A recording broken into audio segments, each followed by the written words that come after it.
1912년 4월 14일 타이타닉은 거대한 빙산과 충돌하여 가라앉았습니다. 네, 우리 모두 알고 있어요.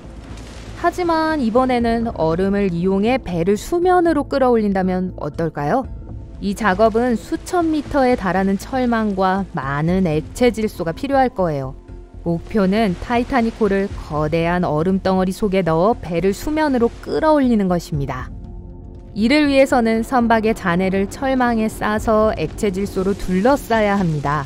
직면하게 될 첫 번째 문제는 배를 완전히 감쌀 수 없다는 것입니다.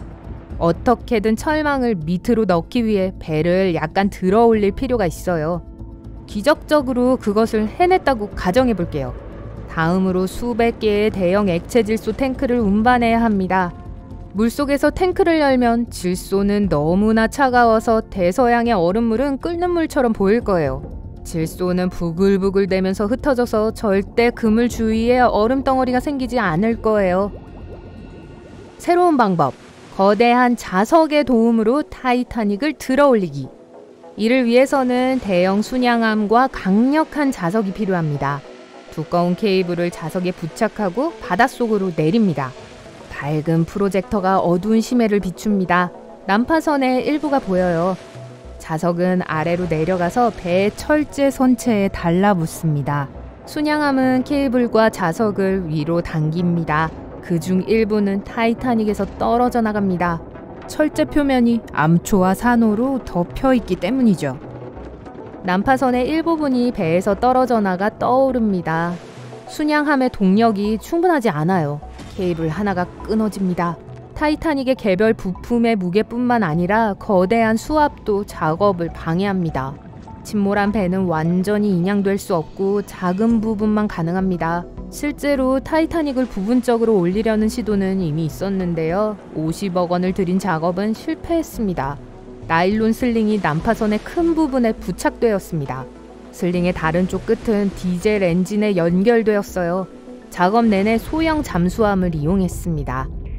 21톤의 무게가 나가는 타이타닉 한 조각이 들어 올려졌지만 강한 수압 때문에 슬링 중 하나가 끊어졌어요.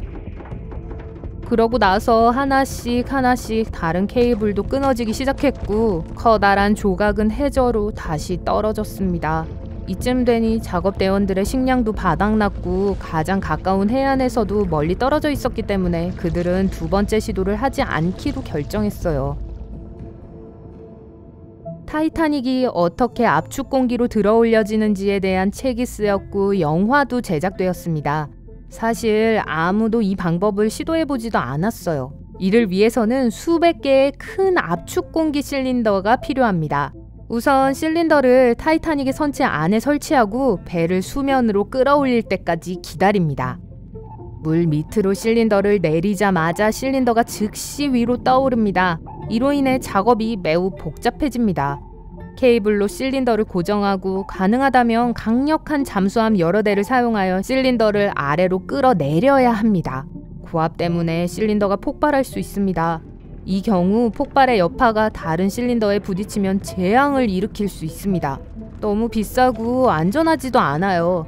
타이타닉호를 인양하는 가장 비싸고 가장 복잡한 계획은 아마도 과학자들이 바닷물에서 수소와 산소를 추출하는 것일 거예요. 그런 다음 이렇게 추출된 요소를 특수 용기에 채워야 합니다. 그 특수 용기들은 배에 부착되고 타이타닉은 수면 위로 떠오를 것입니다. 수백만 톤의 물에서 산소와 수소를 추출한다고 해도 나머지 바닷물은 그것을 대체할 거예요. 이러한 필터링이 가능한 기계는 수십조 원의 비용이 들 겁니다. 아니면 모든 물을 정화시키는 연쇄 반응을 이용하는 화학원소를 사용하는 방법도 있어요. 하지만 이 경우 세계 해양 전체에서 필수 산소가 사라질 수도 있습니다. 누군가 타이타닉호를 폭파시키자고 제안한 적이 있었어요. 이 경우 해저로 여러 상자의 다이너마이트를 내려야 할 거예요. 다이너마이트가 젖지 않도록 상자를 완전히 밀봉해야 합니다.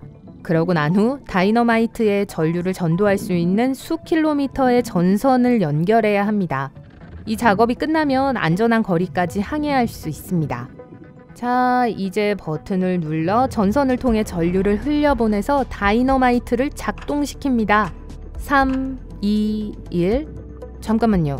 왜 이런 짓을 하죠? 폭발이 발생하면 타이타닉의 잔해는 해저에서 사방으로 흩어질 겁니다. 그러면 바다에서 타이타닉호를 들어올리는 건 불가능해질 거예요.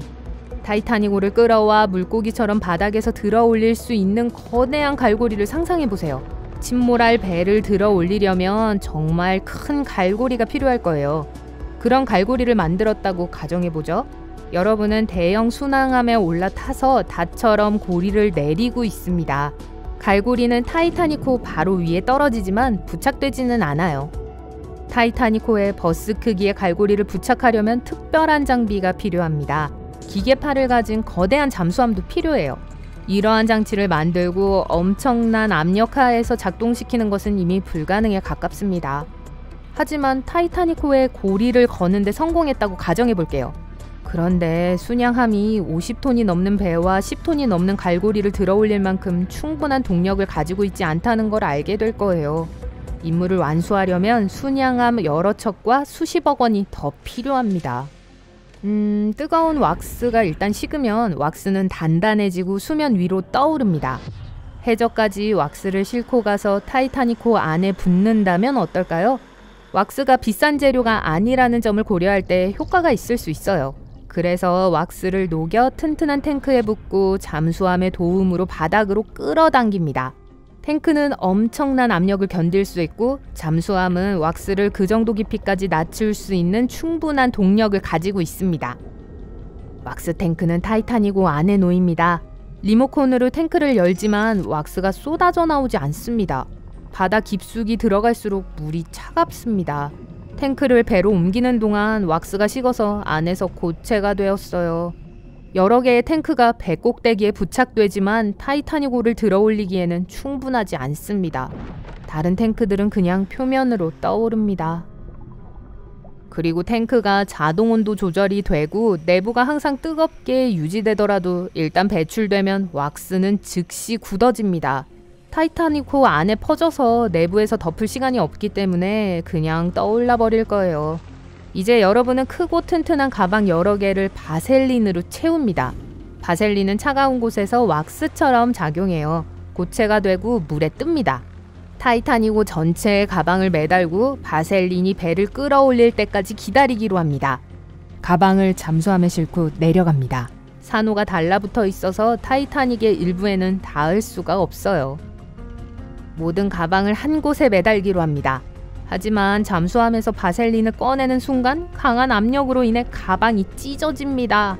단단한 바셀린 조각들이 물 위로 떠오릅니다. 임무는 실패해요. 가장 이상한 방법은 타이타닉호를 수백만 개의 탁구공으로 채우는 것입니다. 공기로 채워진 작은 플라스틱 공은 배를 수면으로 밀어낼 거예요.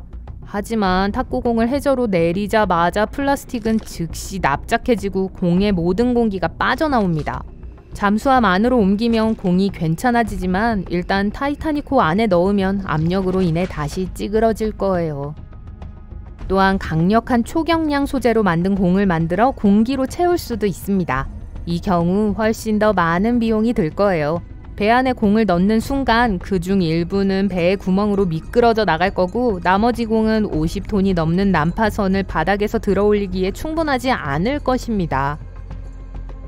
자, 타이타닉을 연구하기 위해서 해저로 내려갈 필요는 없어요. 인터넷에서 해저에 있는 배 자체뿐만 아니라 난파선 현장을 보여주는 상세한 3D 지도를 찾을 수 있습니다.